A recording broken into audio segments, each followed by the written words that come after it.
So now we're going to introduce the keynote speaker for today. Andy has like a ridiculous bio here that I'm supposed to read. It's like really long. So he was nice enough to say, Jake, I have a slide already prepared. So he's got a lot of stuff going on. But Andy's the author of 1% Leadership. Many of you got one of his books and signed when on registration. If you didn't, after his keynote, he'll be out at registration. You can get a book and sign there as well. He's also the Advisory CISO for Orca Security and the operating partner at YL Ventures.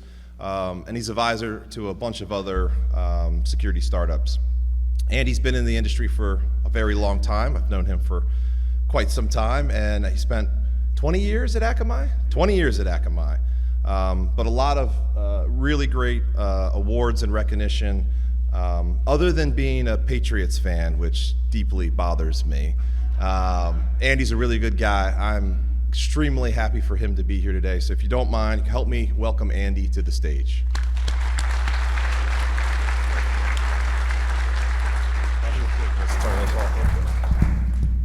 Yeah, let's not double mic me. That's always challenging. Good morning, folks. Hope everybody's having a great day today, that you're not too hungover from last night.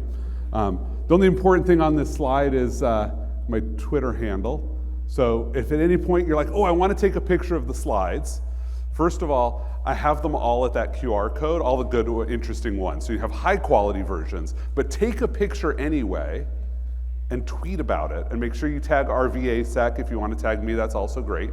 People should know about the amazingness that is this conference. And if for some reason you're like sketched out because I put up a QR code there, first of all, there's no short link in the middle. That is just a naked URL. But you can just go to csoandy.com, click on Talks, it's the top link. So today I want to talk about leadership. But before I jump into that, let's talk about why leadership matters. It matters because if you want to affect change, that's leadership, right? Anything you want to do, which is hopefully make things more secure, requires you to lead other people. So before we can actually talk about leadership, I just want to point out this is only 1% of my content. You have the book, there's the web page. I have a newsletter. The link for that is also on that web page, so you don't have to grab another QR code or type in Substack right now. So first I want to do a party trick to make sure everybody's awake. So I'm going to ask you to answer a question 4 times, and I just want you to answer really, really quickly. That's it. Speed is all that matters. This first one's going to be hard because we're here in the South, and so you might not know, what color is snow? Oh, that's pretty good. What color is snow? Awesome. What color is snow? What do cows drink? No water. I love the no water, right? So for those of you who are like, what the hell just went on? I recommend reading Thinking Fast and Slow by Daniel Kahneman. But in short, 99% of things that humans do involve zero cognition. You are not thinking, you're just doing. When you tie your shoes in the morning, if you still have laces, you don't think about how to do it. In fact, if you want to have fun one day, start to think about how you tie your shoelaces. You will screw it up, because you haven't thought about that in some of our cases for like almost 50 years. And so what happens is we react to situations and then we mentally process them. And so if you want to change how you react, you actually have to think beforehand and change your model of the world. All that happened here was you heard cow, beverage, and the word white was floating around there nearby because you'd been saying it a lot. And just like ChatGPT, you quickly hallucinated and gave an answer that was wrong. In fact, if you want to understand how most AI works, understand how the human brain works, and all of our subsystems are different types of AI. That's basically it. Like, AI is just doing what humans do badly really fast. So let's talk about leadership. So what is leadership? How many people in this room are a leader? Put up your hand if you're a leader. Okay, those of you who don't have your hands up, you're wrong, because every single one of you is a leader. A leader is not an authority. And that's what we get wrong in this society so often, is we say, who leads a company? And we're like, oh, the CEO does. The CEO doesn't lead the company. Every human who walks in is a leader, right? If you slack off, then everybody around you's like, cool, slacking off is okay, I don't have to do this. right? If you hold yourself to a high standard, people around you do. That's a form of leadership, right? And work is where leadership happens. And what is work? Work is not employment, although we use those words interchangeably. Work is any time a human or a group of humans take their energy and use it to create value. RVAsec is work. Right? The people who put on this conference, by the way, they're amazing. They deserve all of the kudos in the world. That was work. Right? The people who showed up, that's work. You're here turning your energy into value. Okay, so in that context, all that leadership is making that transaction better, more efficient and more effective. And so that's what we're going to talk about today. Because most of what leaders do is destroy value. Most people are really bad at this transaction. And so I'm going to talk about the 6 different ways that most leaders are killing value in their organizations. Whether it's for work, whether it's your family. Yes, if you're a parent, you're absolutely a leader. The difference is you can't fire your kids, usually. I know Jake's dad wishes he had many, many times. So the first way that we kill value and waste energy is through exhausting our people. Right? We ask them to do too much. We waste their energy. Sometimes that's over a period of time where they suffer burnout. Sometimes that's just in little ways. Think about all the energy you spend just to get to work. That's a form of exhaustion. If you have to commute an hour and a half every day, each way, that's 3 hours that you're spending of energy, stuck in traffic. You're in Richmond, it's not that bad. I'm in Boston, 3 hours is awful. And then your work for 8 hours. Well, great, if we use time as a proxy for energy, by the way, it's an awful proxy, but I'll just use it for a moment. Like, we just lost 3/11, that's like, what, 27 and change % of the energy is gone before the day even got started. So we want to think about the ways that we don't exhaust people unnecessarily, because that is energy that they're not being able to use to produce value for us. And often when you think about leaders, you think about great leaders and you think about awful leaders. I like to think about it's like the angel and the devil on your shoulder. You have the angel leader and the devil leader, right? And the devil leader is very much about like, what are my results? What are my outputs? The angel leader is about like, how do I take care of people? They will both agree that exhausting your employees is a bad idea, because the devil does not get more value out of just wasting people's energy, and the angel doesn't like doing that to people. When these two agree, that's great leadership often. So that's the first thing we worry about is exhaustion, cutting out our energy. Then we worry about exclusion. When people show up into a space and they don't feel welcomed, and their brain is always thinking, do I belong here? Is this going to be okay? What do I need to do just to survive? And so all the ways that we make people spend energy that have nothing to do with value production and just about existing once they're there. And I'm sure many people in this room have had this feeling in lots of different ways. You know, for those of you who've never experienced it, and I'm fairly certain that means you have a Y chromosome, I'll give you an example that I had recently that was kind of entertaining. I was at a Taylor Swift concert. Anybody here a Swiftie? Okay, a couple, good. Excellent. You ever been to a Taylor Swift concert? So there's the thing about a Taylor Swift concert. You know how many men are there? Like me. I was at Gillette Stadium, Jake's least favorite place on the planet. And I think there were probably like 300 men out of 60,000 people. There wasn't even a men's room anymore. I needed to go to the bathroom, and there's like 3 stalls, a line of women for it, and there's all these urinals, and they're like, have a nice day, we're staying here. I'm like, great. That's a little too much energy for me. It's okay. But recognize that anybody who's in a minority in your workplace, whether it's because they're a woman in a security field that's like 15% women, whether it's because they're a person of color and your organization is mostly white, whether it's because they're religiously observant and your organization is not, whether it's because they have dietary restrictions and there's a meal and they have to think about whether or not they can eat it or they're going to be poisoned. These are all ways that we exclude humans, and we don't even think about it. Then we move on to whether or not people are actually willing to do the work that's going to produce value, right? And they spend energy. How many people have ever been assigned to a project that you're like, why am I doing this? There's so many hands that just popped up really quickly. Like every moment that you're thinking, why am I doing this? you're spending energy that is not going towards value production. And you probably come up with lots of reasons to delay and procrastinate, and you make that work very inefficient. And it might be that you are right. Just to be very clear, this is not a critique of whether that work was valuable or not, but you were unwilling to do the work. And so we're wasting the value, and that's a leadership problem. How do we get people to be willing to do the work? And then, of course, how many people get assigned work that they have no idea what they're doing? Right? They're unable.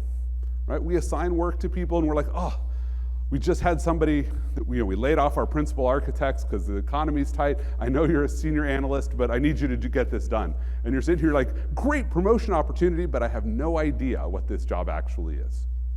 You will spend a lot of energy. Ask me to do a pen test, and yeah, that's not going to go real well. I can spend a lot of energy doing penetration testing and getting not very much value out of it.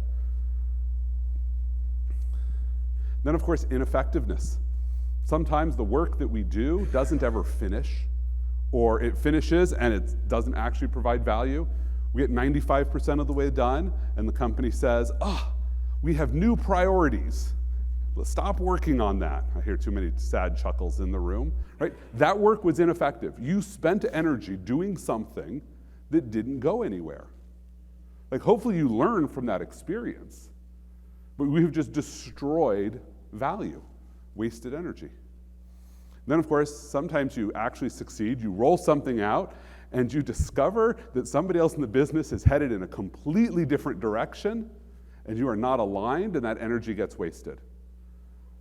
Maybe you at least just cancel each other out and go nowhere.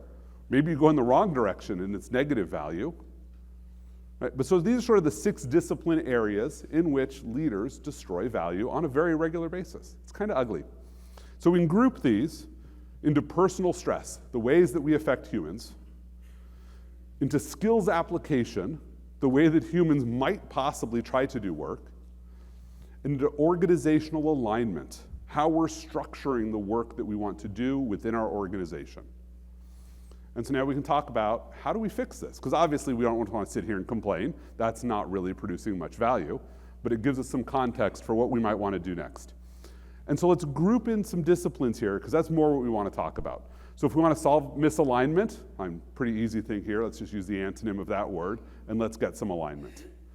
If we'd like to solve the ineffectiveness problem, that's the discipline of planning and making sure as leaders that we have planned out our work. If people are unable to do things, we would like to develop them. Right? It's very rarely that we say, let's give it to somebody else. Let's take the person who could do this and teach them how to. If they're unwilling, we should inspire them. If they feel excluded, we should provide some inclusion. And if they're exhausted, we should focus on their wellness. These are 6 disciplines I'm going to talk about today. And then we can just think of these as authority. What most people think about as leadership is just at the very end. And most value is already wasted before we get to the authority problems.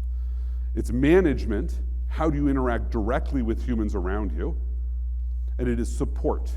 How do you take care of the humans that you're going to interact with? And now when we think about these, we probably think about these as there's personal leadership. I support myself, and these are individual practices. That it's team leadership. How do I manage the people who work for me? And of course, organizational leadership. If you're a vice president, that's your problem, but it's not mine. The reality is that it is not that simple. These 6 disciplines span all 3 of these categories. And so we need to sort of fill in and say, what are the skills that we want to have as we're developing these? What do I as an individual need to do to think about alignment? And what do I as an organizational leader need to do to think about wellness? Because all of these are a leadership problem at every level of an organization. So let's start with wellness. So let's just define wellness. The goal of wellness is simple. Maximize the energy that people will bring to you. You have 2 ways to do this. Increase their total energy output so that when you're buying 8 hours a day, you get more energy out of those 8 hours. Or decrease the energy cost that you're making them pay just to show up. Right? So let's think about some ways you might do that. Right, so first of all, as an individual, and this is the most important thing, if you walk out with nothing else than this lesson, your wellness is the greatest asset you control. It is more important than any other asset you have. Because if you have zero wellness, you have nothing. You're dead. Right? When you burn your wellness for short-term gain, that is an expense that takes a long time to get back. And I know people are like, I'm too busy to take care of myself, to go to the doctor, to exercise, to eat well, whatever it is. Right? I'm too busy. No, you don't have enough energy because you're not well enough. Spend the energy getting well. You will discover you have more energy. If you work out, if you're a morning person like me, you work out in the morning, that hour you spend working out and then showering afterwards, please always do that. You get back the energy tenfold over time, right? You will discover you have more energy to do more things because you're taking care of yourself. Right, so remember that in everything you're doing, prioritize your wellness first. As a team lead, right, we often prioritize short-term gains. Yeah, I know you had vacation planned, but, oh, we have an incident, so I need you to work late. It is very, very rare that that extra amount of work that you can get right now is more valuable than the work you will lose to burnout. Right, so here's a simple tip for you if you're a manager. How many people do incident response of any kind in their organization? Great. How many people have ever had an incident last more than 8 hours? Okay, in the first hour of that incident, here's a trick for you. Real simple. Ask yourself the question, is this one likely to last more than 8 hours? Because if the answer is yes, the next thing you do is figure out who's taking over in 8 hours and to send them home. Because after 8 hours, whoever's been working on the incident is functionally incompetent. They're exhausted, they're sitting there pounding at a keyboard, their brain needs a break, but you don't have a second team because you've been all hands on deck. Send home your second team, have them show up in 8 hours, they'll walk in, they're bright, they're fresh, and they're like, great, let me look at all that you have already figured out, bring fresh eyes, let's solve it. Then you can send home your first team. If it goes 16 hours, great, now your first team comes back in, relieves your second team. Reduce the amount of energy that people are wasting by burning themselves out up front. And then, of course, really important. Anybody familiar with The Invisible Gorilla? You ever heard about The Invisible Gorilla? It's one of the best books you can read. I'll share the video. I'm not going to put it up here because I hate doing videos. There's this cool social experiment. You take 6 people, 3 of them are wearing white t-shirts and 3 of them are wearing black t-shirts. And you tell people who are about to watch the video, you're going to watch these teams pass basketballs back and forth. Count the number of passes that the people wearing white shirts make. 3 of them, they have 1 ball. 3 of the people in the black shirts, they have 1 ball. And so you're watching these 6 people and they're doing one of these like convoluted like walk around in a space that's about this big. And you're watching this basketball and you get to the end and whoever's presenting it says, great, how many times did the basketball get passed? And everybody's like 22, and maybe there was an argument over whether it was 21 or 23, but it's 22. And then you ask, who saw the gorilla? Because halfway through the video, somebody dressed in a black gorilla suit walks into the middle, stands right in front, like right here, thumps their chest, and then walks out. 50% of people do not see the gorilla. They don't. Why? Attention blindness. When you are so focused on measuring something and paying attention to something, your brain filters out irrelevant things. You would think a gorilla walking into a room would be kind of relevant. It's very weird and unusual. But to your brain, it's not relevant. You get so focused on the details that you don't pay attention to the situation. How does this come for wellness? How many people are in organizations that say, vacation matters, make sure you take time to recover and to do things. And then your manager says, but we have this deadline. We need to get this done. And there's always a deadline, right? Because no organization is measuring how much time you take off unless they're measuring to make sure you don't take too much time off. They're paying attention to deliverables and milestones, and they're so focused on that even though the leader is standing up in front of an all hands and saying, your wellness matters, we want you to take time off and recharge your batteries, they walk off the stage and they go to their managers and they say, here's everything we need to deliver, make sure it happens. And they talk about that every week in their staff meeting. And so you're not paying attention to the gorilla in the room, which is you're burning out your people, right? My favorite thing to do as a leader for an organization is look at everybody's vacation times and vacation planning and only focus on minimums. Great, we are in June. If our people have not already taken 40% of whatever we expect them to take for vacation in the year, that's probably a problem. If they don't have a summer vacation planned and a winter vacation planned, that's probably a problem. That's what I want to worry about. I don't care if somebody's at 30 days or 31 days. I want to make sure that they're getting up to at least 20. Like, that's what matters to me as a leader, because I've said wellness matters. But if you're not paying attention to wellness at a detailed level, you will completely miss how your managers will subvert the things that you say in public. Because if I said here, if I was the leader of this organization, I said, wellness matters, take time off, and then you keep hearing from your managers, like, there's no time for you to take time off, I need you to come in, I need you to work extra hours. Next time I get up on stage, you're gonna be like, Andy's a hypocrite, he just says this because he's supposed to. HR told him this matters. So those are your 3 skills to think about in the wellness category. So let's look at inclusion. So inclusion is hard, right? Everybody's probably been to an inclusion training. About half of you are like, oh God, Andy's gonna talk about inclusion. I hate this, right? I hate these HR trainings because they always make me feel bad about myself, right? Here's the simplest definition for you for inclusion. Reduce the energy cost that somebody pays just to exist in a space. It's not about what you do, it's about why you do it, and it's about this outcome. This is the only definition that I think matters, right? And you don't get inclusion by saying, women need X, therefore I will do X. You get it by saying, I have people in my team who are paying an energy cost, and so let me reduce that cost. And it may align with gender, it may align with race, it may align with religion. But it's not about just saying, I'm doing this because, I'm doing this to reduce their energy cost. Because think about it, you walk into a space and it just feels like this tidal wave is coming down on you, right? You come in, look, the first time I showed up at a hacker conference, this is how I feel. Like, you're all like, what do you mean, Andy? I was the Fed, right? 20 odd years ago, getting closer to 30 now, like, I couldn't go to Black Hat, I'd be outed. Like, I worked for the military, I did defense, you all were aggressors, you were awful people who just wanted to, like, put me up on the wall of sheep. Didn't feel very comfortable, right? That's like, this is just, so I would show up into a hacker, the first time I came to a hacker con, I was like, what is this? Who are these people? I'm wearing a jacket.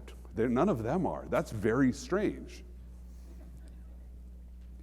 So let's think about some skills we can do to help people. So the first one I want to give is for the individuals, which is do not borrow evil. When somebody does something that bothers you, do not assume that they did it because they had ill intent. How many of you drive a car? Awesome. I do this in some cities, like San Francisco, and people are like, what is a car? Right? Anybody ever been cut off by somebody else who like waited to the last minute, pulls over in front of you, they didn't put on their blinker, and then they make a turn, and you're like, God damn it. That person is a jerk, right? How many people have ever been driving down the road, realize they're in the wrong lane, and need to make a quick move over, and so you just slide over? Did you even think about the car you were cutting off? Did you have any ill intent? You weren't like, I want to screw this person over and slow down right in front of them, because that's really cool to do. Right? They've got a Massachusetts plate, let me slow down on them. Okay, that probably is justified, just to be very clear. Right? Most people do not act with ill intent. Most. I'm not going to tell you everybody acts with good intent. But if you assume ill intent, you create a new inclusion problem. And I'll give you an example. We'll come to the next one with this one. Have you ever heard the term microaggressions? Right? Anybody like microaggressions? Yeah. Because guess what? They're either they are not micro or they're not aggressions. It's that simple. If I have ill intent towards you, it ain't micro. Like, if I'm going to do something intentionally to make you feel uncomfortable, that is just an aggression. Right? If I do something without ill intent, which if it's this tiny little thing, it was probably without ill intent, it's just micro. It's not an aggression. But if we talk about it as a microaggression, now we're talking about intent rather than just saying, hey, there was a problem. It was a micro-exclusion. So let's talk about the team. Inclusion is just the sum of everyday micro-inclusions. And what people often see as a microaggression is the absence of a micro-inclusion targeted at them. And if you watch a common HR training video, you'll see something like this. Like Jake walks in at the start of the day and he walks over to Chris's cube and he's like, "Hey, Chris, Colts beat the Lions yesterday. Sucks to be you." Chris is like, "God damn it, Jake. I wish Andy was here so he could make fun of you." Right? And they have this whole conversation about football. And then Jake's like, "Okay, I'm done. Got to get to work." Walks over, goes into his office, closes the door.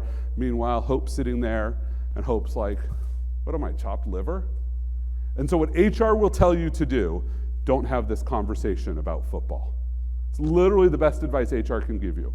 Well, all that we did is we now took away a thing that was bringing some positivity.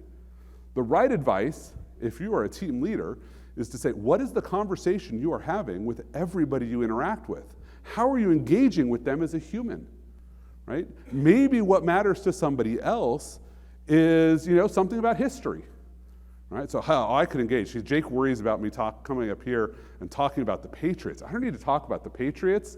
I'm from Medford, Massachusetts. Do you know what's in Medford, Massachusetts? More Confederate War memorabilia from the city of Richmond than you all still have. You guys got rid of yours. We kept ours because we were part of the army that showed up here and sacked Richmond. Like, I could talk about that. Anybody here's a Civil War buff? Like, let's talk about that.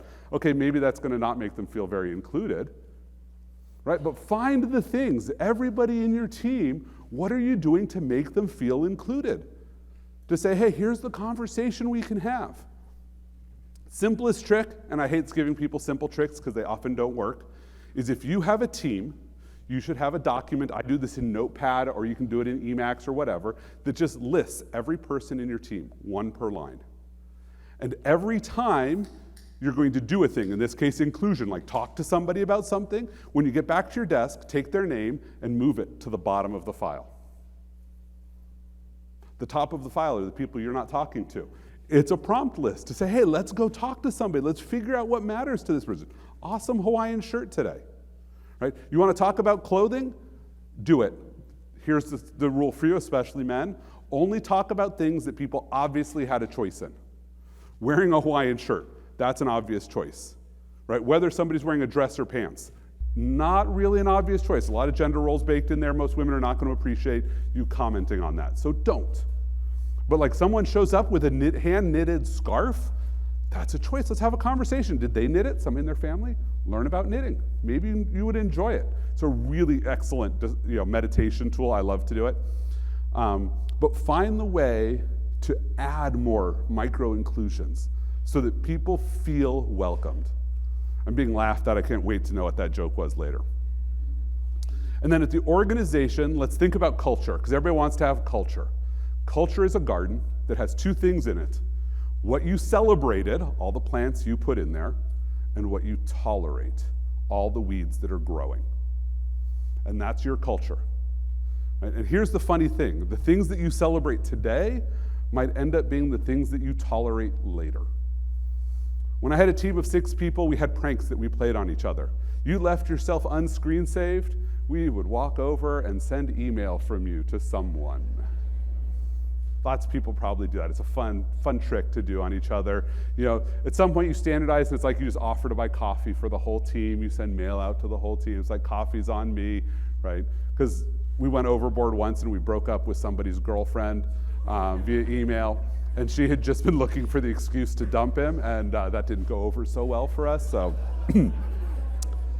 yeah, learn that lesson. Except here's the thing, when it's like a team of 6 people who all know each other, and so we're going to celebrate that we just do this cool thing and we're playing this trick on somebody, but it's somebody who's our friend and they're part of this group, and then we hire someone new.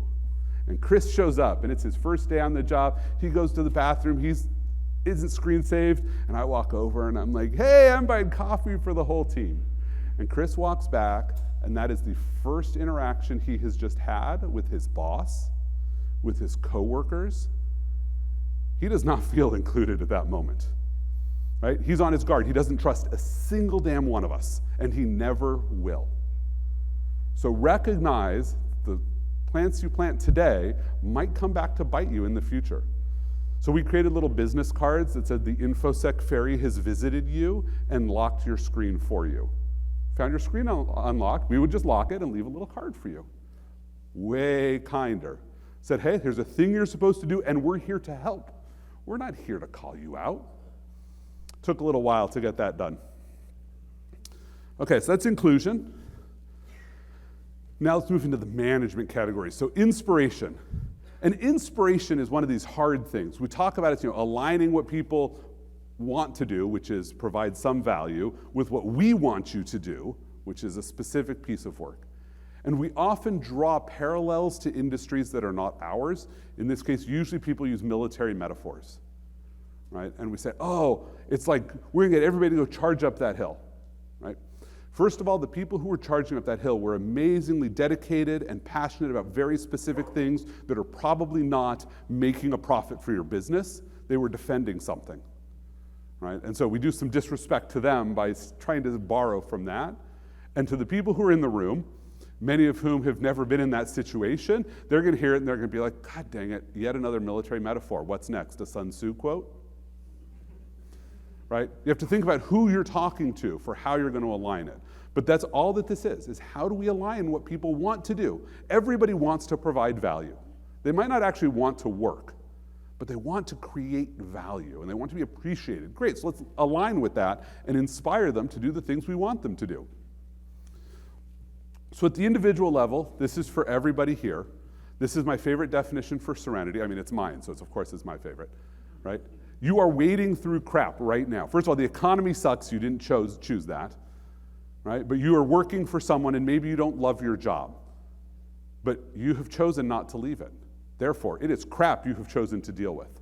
Just accept that. At some point say, I have long-term goals, I'm doing some things, it is expensive. Maybe I'm trying to effect change in my organization, and I know that will take 2 years to do, and during those 2 years, I'm gonna deal with people whose feet are dragging, and they're trying to slow me down.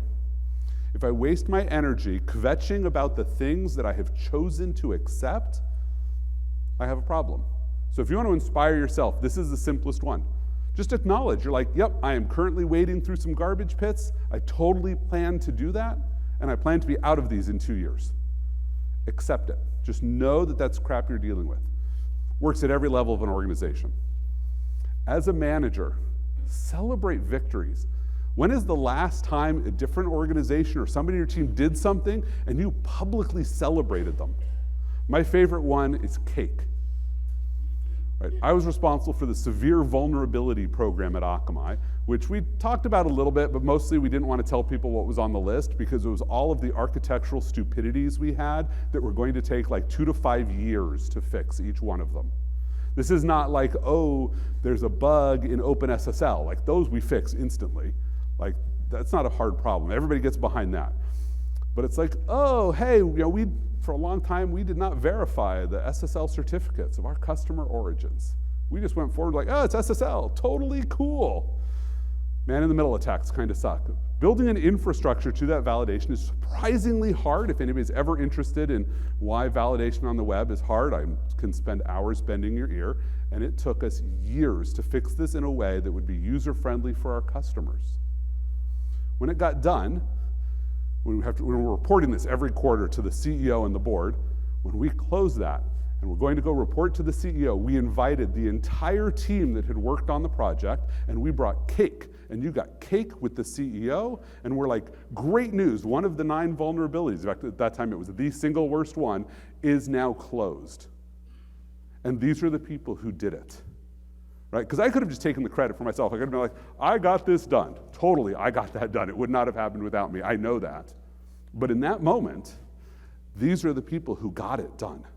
I gave them cake with the CEO. Like, talk about a victory celebration. We did that every time we closed a severe vulnerability. You know what started to happen? People would come to us and say, what do I need to fix to have cake with the CEO? I'm like, that is awesome, but that's why you want to fix stuff? They're like, absolutely, he doesn't know what we do. What do we need to do to get up there? So we'd be like, here's what we're going to do. You're going to get 90% of the way done fixing a problem, and then we will tell him the problem exists. And he'd be like, oh my God, how fast can you fix this? We have plans underway. And then like 6 months later, we'll be like, look, this is the team who did it. Here's their cake. It's fantastic. We got more people inspired because we celebrated. And some things weren't worth cake. You know what they were worth? A visit from George. We had this stuffed penguin. You can actually find him on Twitter. He doesn't tweet anymore. It's Security Penguin. We had picked him up for $10 at the New England Aquarium. And what we did with George is every week he went and visited somebody else in the company. And you just got to thank you. It says, George appreciates you because you did X. The sysadmin who was like, great, we've dealt with like 99% of the legacy Linux machines of us. I'm not even going to tell you which variant it was to go back that far. There were like 6 developers who basically refused to upgrade because they were too busy. So a sysadmin went and sat with each one of them and was like, what can I do to make this easier for you? Oh, I'll bring you a second machine. We'll like copy everything over. We'll upgrade. We'll let you have both machines for a week. He went and did this because he just wanted those done. Great, you got George. George visited you for a week. Take George on a vacation. Send us pictures. We'll put them on Twitter. People would be like, I just did this. Can George visit me? My colleague did this. Can George visit me? More important than convincing them that the work was valuable, which is sometimes hard in security. It's valuable. They would like get it. But the motivation of being celebrated and being recognized is how you inspire people. You tell them that you see them and you value the work that they do. At the organizational level, how many managers have ever been in the state of like, you have no good decisions, you make what's the best of your bad decisions, and then everybody in your team is telling you what an awful person you are because you could not find a better decision? Happens to me all the damn time. I love the people who are like instantly like, oh my God, yes. Ask them to find a better solution. I'm serious, it works. Like, I took my management team, we had a painful decision to make. We had 0 new funding. Our team was 70 people at the time, and we had a critical project that we knew was gonna take like at least 6 people for a year to do. It's like 10% of my team was about to I basically had to do a layoff. I mean, I wasn't laying anybody off, but I was gonna take 6 roles out of the business, and they were gonna stop doing work and go do something else. Nobody's gonna be happy with that. So I went to my management team and I said, here's what we have to do. You're all aware of this project. Each of you, 2-person teams, bring me back a plan. What's the best plan you can come up with? What should we do? They went off. They come back a week later. They're like, Andy, this is not an easy problem. Give us something easier to work with. And I'm like, this is what we have to work with. After 3 weeks, they said, well, here's all of the constraints. Here's the work that can't possibly be dropped. It was more than 64 people worth of work. Andy, you solve this problem.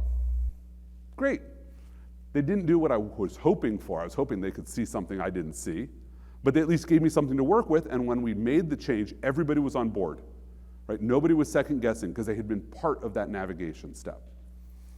DuPont, many, many years ago, had a similar one that's even more entertaining. They have a number of factories. For those of you who don't know, DuPont makes a lot of chemicals, and they're like, our factories are awfully inefficient. We should figure this out. So in one factory, they put an employee suggestion box, and they said, tell us what we should improve. And in another factory, they went and they got some group of experts, from one of the big 4 firms. That's actually back when it was the big 5. And they said, look at all of our processes and tell us what we should do. And so they get a report from the consultants, and they have this long laundry list of things from staff. And these are 2 different factories that had followed the same processes. And they look at the laundry list of things from the team, and like half of them are good, and half of them are things like, let's just only work 3 days a week. And they look at the things from the consultants, and half of them are good, and half of them they don't understand. They're probably, let's have people work 6 days a week. And they come up with some set out of this list the consultants had suggested, and they implement it across all of their factories. So they basically ignored this input, but some of what they did happened to overlap with the input. Like their employees were making the suggestions that the consultants made. So they implement this on these 2 factories. Which factory performed better? The one that the employees thought they'd been part of navigating. Now, I'm not going to tell you to like fake out your employees and convince them that they got a say when they don't really. But it was the fact that people felt like they were part of navigation that made them excited. They were more engaged, they were more inspired because you had made a change and it didn't feel like it was pushed on them. All too often today in corporate America, we push changes on people. Oh, let's all go to open plan. How many people like working in an open plan space? Awesome, not a single hand came up. How many of you work in an open plan space if you go into an office? Yeah, a bunch of hands, right? Why do we have open plan spaces? Because it's cheap. because it's easy. We don't have to design for the space. If a team grows, it's easy to accommodate because you didn't do weird things with offices and limit how much space you had. That's why we do it. But nobody walks in and is like, yay, I want to work more because I'm in an open plan. They're not part of that conversation. So those are your inspiration steps. Now let's talk about development, which I would actually argue anybody who's a manager, this is your most important job, is developing people. Right? Because we want people to change the world, and so we'd like to give them the skills to change the world. Right? Because they have to build things for us. We don't want holes in our walls. We want them to build nice, solid walls for us. So first of all, as an individual, if you want to learn anything, it is really easy because you're going to be wrong a lot. And if you're willing to accept that you might be wrong, then you can become right. And that's all it is. Now, I have a verbal trick I love to do with this. If I'm trying to learn something, the first fact I learn, I then go to somebody who's an expert and I say, I might be wrong, but it seems to me that, and then I give them a fact. And they look at me and sometimes they're like, you are absolutely right. You are wrong. Great, right? What I have done is I have removed from them any risk of conflict. They don't have to tell me I'm wrong. I admitted I was probably wrong. Now, sometimes we'll be like, but I know why you think that. And now I'm about to get a lecture that I'm going to learn from because they understand the place I'm in. Whereas if I walk in and I say, X is true, they're like, you are an idiot. Like, you have such overconfidence, you've learned like 1 step out of 50, and you think you know stuff. I don't get a chance to learn to become right at that point. Right? But just accept that you're going to be wrong. You're going to try something new, you're going to fail, that's totally okay. As you start to develop things, you'll be right a little more often. But here's the fun of becoming more and more skilled at things. You have more opportunities to be wrong. And it's great because you learn from every single one of them. Manager level, how many people here have ever gotten feedback and you're like, what are they talking about? Because most people do not give feedback to you. They're giving feedback to themselves. What they do is they see something you did and they say, what would I have had to be thinking to have done this thing? Oh, I must have been thinking that I didn't like this person, so I was going to sabotage their work. And so you were clearly trying to sabotage this work when you said whatever you said in that meeting. And you're sitting here and you're like, what? Where did that come from? Right? So when you give feedback, don't look at yourself in a mirror. Right? Imagine a bad one-way mirror and you sort of half see what's going on one side and you can see yourself. You got to open it up, look only at the person. There's a common style called EEC, which is evidence, experience, change. Anybody ever interacted with that feedback mechanism? It's a really good one. Okay, great, I get to teach a bunch of people. So when you give someone feedback, first thing you do is share evidence. What actually happened? These are the words you said in this meeting. Here is what you did. There's no why. It's just a straight assessment of fact. Then it's experience. How did that get experienced by the people around you? You said this thing, and here's what this person reacted to. And in fact, they came and they told me after the meeting that they were very angry at you because of what you said. You did not intend to get them angry. I'm never talking about intent. You said this thing, this person became angry. That is sufficient, and then you can tell them how to change. I actually do not like change conversations in feedback. They're dangerous. The reason that they're dangerous is because humans love to do one thing more than anything else on the planet, which is argue. So if I tell you how to fix this problem you just created, and the fix isn't perfectly applicable to you, you're going to argue about the fix. I don't care about the fix yet. I care that you hear evidence and experience, and now I want to stop. Here is what you did, and here is what happened, and now I can stop. And maybe I will say, and that is an unacceptable outcome, you need to fix it, but I'm not going to tell you how. Now, as a manager at some point, somebody will then come and say, how do I fix this? Great, you have solicited from me advice, but you've accepted that you need to fix it first. So when you give people feedback, focus on the evidence, focus on the experience, and make sure that they've processed those before you talk about improvement. And then when you talk about improvement, don't tell them to do it the way you would do it. Give them suggestions that might work for them. Because sometimes they will try to emulate you, but they don't have your personal style. It won't work for them, and they will get frustrated because they're like, but you do this and it works. And it's like, yes, I do this, and I have a reputation for empathy, so I can say things that people will listen to and be like, I know Andy's coming from a great place, he really cares about me, and when he says that, if it's harsh language, he's trying to do his best. If you have a reputation for aggression, those exact same words do not help. So you have to make sure that what you're helping them change is applicable to them. And at the organization, how many people have a performance development plan? Awesome. How often does it get revisited? Not very, once a year maybe. Right? It's about your next 2 jobs, or just your next job, what you need to improve. Right? What happens in most organizations is we focus all of our performance development on 2 groups. One group is the people that we want to have justification to fire. We've already decided we're letting them go, but HR said, you have to have a performance improvement plan and have demonstrated that you have tried to help them improve for 90 days before you're allowed to start termination process. So like 90% of our performance development goes into people we've already decided to let go from our organization. That seems like a waste of your energy. The other 10% is going to our really high achievers that we're like, shit, we need to promote them, but we don't have budget for them. So what can we do to make them feel loved? And that is almost all of the performance development we do. How many people remember when No Child Left Behind became policy in this country?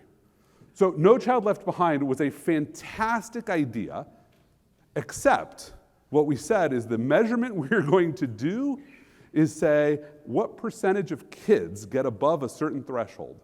So where did we put all of our performance development on teachers and kids? Was the kids right at that threshold. We want to make sure you don't fall down 1% to be under the threshold. Or if you're 1% below it, can we get you 1% up? So the number of people across the threshold changes. If you are gifted, screw you. Sorry, I'm from Massachusetts where you're not actually allowed to say the word gifted about kids anymore, and there's 0 funding for it in the entire Commonwealth.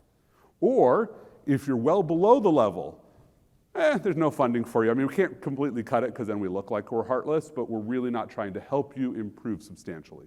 Well, in the organizations, we're basically doing the exact opposite, except 80% of our teams are in the middle. They are neither our exceedingly high performers, nor are we trying to fire them. But guess what? If we're not developing them, what's happening there? They're B players who will over time become C players rather than becoming A players, because we don't invest in them. So if you have people in your team, every person should have a plan. And here's what your plan should look like. Here are all of the different jobs you could have 2 jobs from now. Do not talk about the next job, because every person believes they're already ready for that promotion. Let's just ignore that conversation. Let's talk about 2 jobs from now. You're an analyst, let's talk about what a principal analyst does. Right? You're a senior analyst, let's talk about what the engineers do or what the architects do, or maybe you want to go into product management. What are the skills you will need 5 years from now? And let's figure out what the opportunities are that you need to have. And here's why those opportunities are important. Because you often have opportunities that you have to fill on a moment's notice. And who do you fill them with? The people who are front of mind, usually your highest performers. In reality, the people you want to fill them with are the middle of your team. You have somebody who needs to learn how to run incidents. You have an incident that you could be like, oh, let's have them run this incident with somebody shadowing them. But unless you've done the performance development conversation that says they want to do incident management or they're going to head to a job where that's good skills, you don't know what they need. So that's how you should focus on development. Now let's talk about planning. Let's get into authority. This is always for the fun part. Because planning is just about making sure you don't waste work, and then when you do have opportunities, you can seize them. Because often the people who look like they're amazing planners are really amazing preparers. They have all their ducks in a row so that when something happens, they look like they had planned for this to happen. And so those are the skills that you want to think about.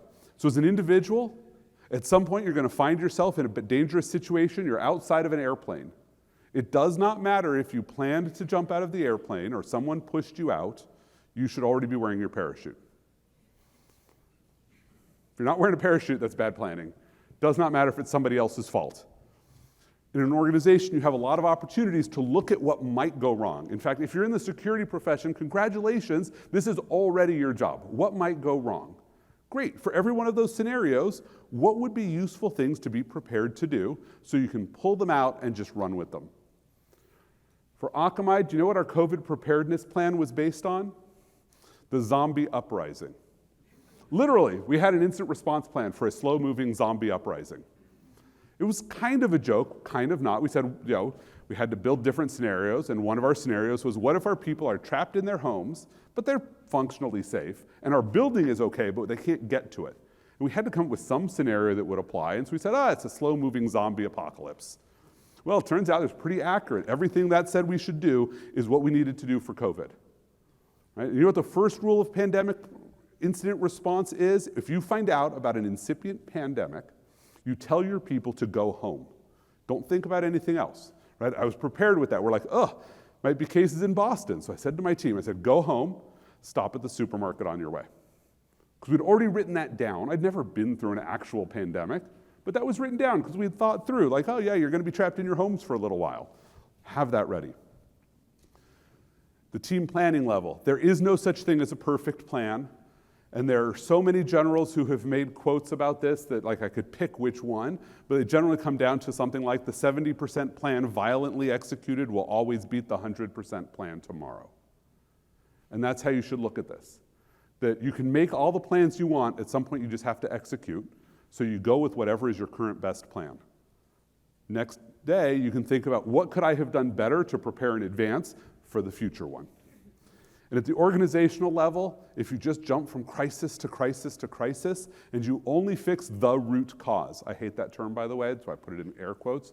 If it is a crisis and you are a complex system, there is no such thing as a root cause. There are a lot of hazards that got triggered by something. 17 things went wrong for you to have a crisis. And what you fix is the trigger. You rarely fix all of those 17 underlying hazards, or any of them, and guess what? There'll just be another trigger tomorrow. And at some point, you need to start looking at the hazards that underlie your system, and you need to figure out which ones you are going to start controlling so that you have fewer crises in the future. Because if you just move from crisis to crisis, you are wasting a lot of your energy, because whatever your plans are, they're overtaken by all these crises. And finally, let's think about alignment.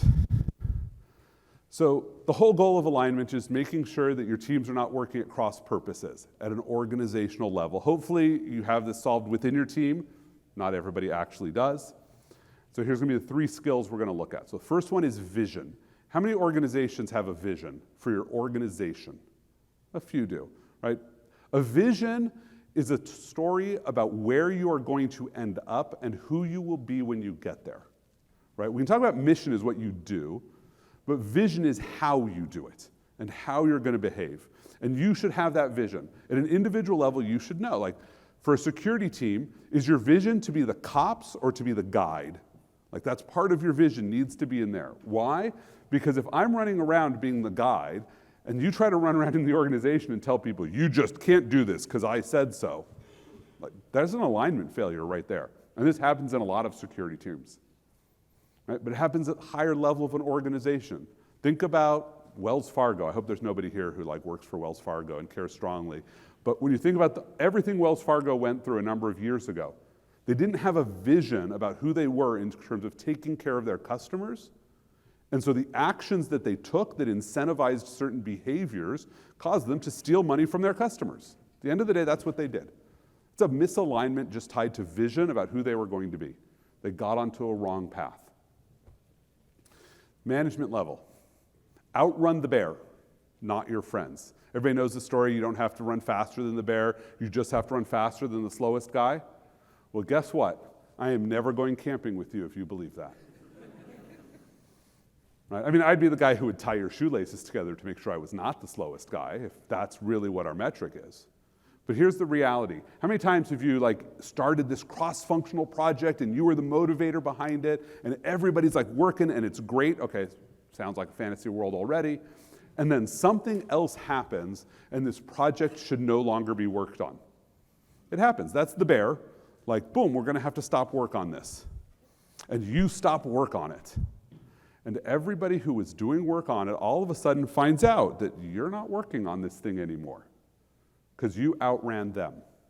You moved faster than they did. And in fact, maybe you stop work on it and you tell your boss, and your boss reaches over and is talking to somebody else, and then they're like, why are you working on this project? That was canceled. Right? And that conversation took like an hour between when you told your boss and when your peer gets told to stop working on something. They should have heard it from you. You should have gone and said, hey, I know we were working on this massive upgrade over here, but it turns out the thing we're upgrading to is just as bad, like Barracuda just end of life this firewall appliance, so let's not bother with this. Let's move to something else. Let the team of your friends say, let's do this together. Let's remain aligned in what we're about to do. Because when you create the misalignment, nobody's coming back to you. It ties back into that inspiration. And finally, as a leader, keep your hand on the wheel. How many people have ever sent incident response communication to a customer that says, hey, something bad happened, here's the root cause analysis, here's what we're going to fix? Ooh, not a lot of people have done that. I've had to do it a lot. Akamai, we broke a lot of customers. One day I had a friend who was a CISO at one of our customers call me up and says, I got this document, and it is the worst thing I've ever seen. It says nothing. And I'm sitting here and I'm like offended because I actually ran incident response for the whole company, whether it was security or not. And I'm like, that came out of my process. This is not what's supposed to happen. This is supposed to be like this apology love letter that says, we fucked up, we screwed you, here's what we're gonna do to make it right, here's what we're gonna do to get better. And he's like, no, it doesn't say anything of that. And I'm like, well, send it back to me. So he sends it to me, and it's basically the template. Like we had a template of like, here's all the sections you should have, and they should have sentences structured like this, and that was what he sent me. And I'm like, this is not the root cause analysis that we wrote. So I went chasing what had happened. Well, the incident manager had written down a very comprehensive root cause analysis that included phrases like, we fucked up, and we hurt you, and you suffered a lot of monetary damages, and we're really sorry about that. And after they were done with it, they sent it to legal, who were like, yeah, you can't say we fucked up, and you can't acknowledge their monetary damages. Yeah, no, those just have to go out. And then we sent it to product management, and product management read through it, and they're like, wait, you implied that our products aren't amazing, and they took that out. And then it went to a marketing organization, to the communications team, and they're like, these sentences don't look like English, so let's put them back together. I mean, of course they didn't look like English. People had taken like 90% of the words out. And so they basically recreated the original template, and everybody approved it. And it got sent out. And I'm like, this is a disaster. I, the person in charge of this process, did not keep my hand on that wheel. I trusted that the car would drive itself. This was not a Tesla. I don't trust Teslas either, but like it wasn't even that good. So how do we change that process? Well, we said, whoever writes the first version of it controls releasing it. That incident manager who writes the root cause analysis is the one who has to take it to legal, and when legal says you can't say these words, legal doesn't get to take the words out. Incident manager has to rewrite it. Right? Make sure that what actually goes to a customer is valuable. Had a completely another amazing outcome, which is every incident manager learned how not to write those words in the first place, because they'd actually gone through the process of having to clean up everything they had written. So think about the processes that you are in charge of, and make sure those processes remain functional processes by having some oversight on them. And so that's how we think about alignment. And so these are your 18 skills. This is on that web page that I handed you a URL for. But I know people like taking pictures of this one, so I'm going to pause on it. And these are not the only skills. Like, you don't just have to do these things. Conveniently, this is only 1/3 of what's in the book. So, but all of these are actually chapter titles, except for Outrun the Bear, Not Your Friends.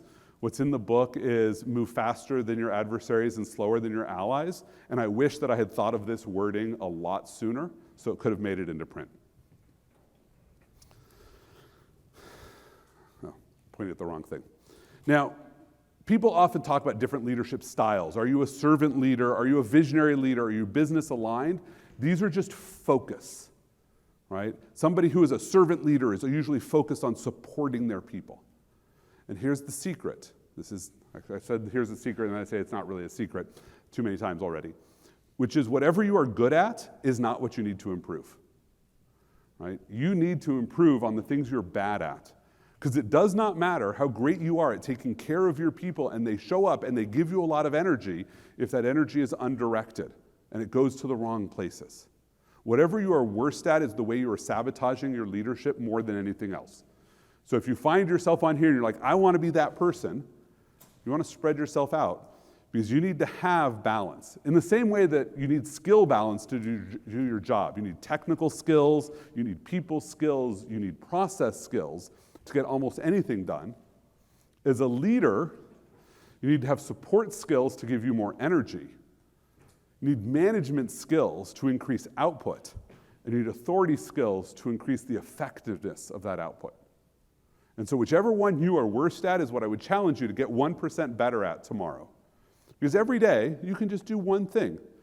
Go take a chapter of the book, read through it, be like, oh, hey, I could work on this. And if you're like, I have no idea how to do this, go read a different chapter.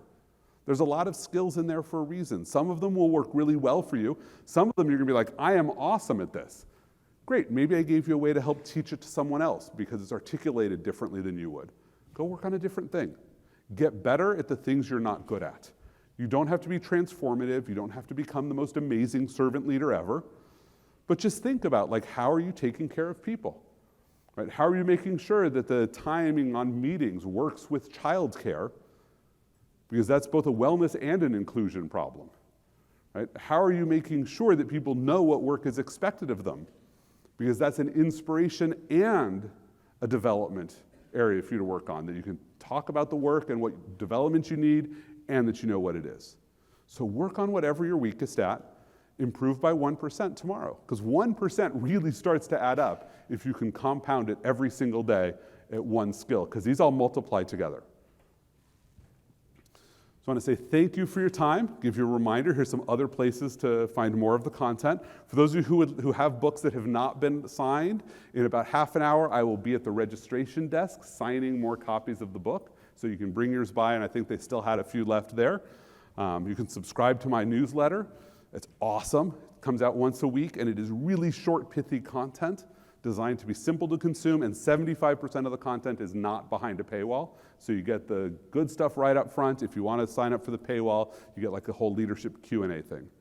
So again, thank you very much, and I have managed to stop before Chris pulls up the shut the fuck up slide. So I win.